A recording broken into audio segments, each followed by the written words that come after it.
چند دلیلی است که محمد اقبال صدرالدین را از این ملت بیگانه می‌داند.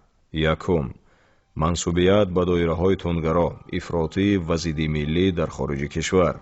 دوم، شریکی در نقشه‌های ضد تاجیکی در قلمرو کشورهای سیوم. اگر در سالهای 90 این گونه کشور افغانستان بود، حالا بنابر تمایل پولدوستی این اولاد کشورهای اطراف خلیج میباشند. سیوم، مفتونشوی محمد اقبال صدرالدین و اطرافیانش از مفکوره اخوانی، یعنی همان مفکوره‌ای که داعش و القاعده را به وجود آورد و سوریه و عراق را به خاک یکسان کرد.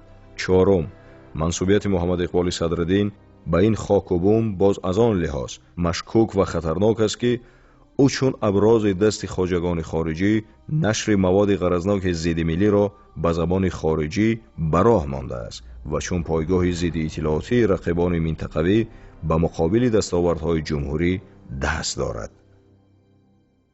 پنجم، کودک هوشیار پستان دو ماما را میمکد.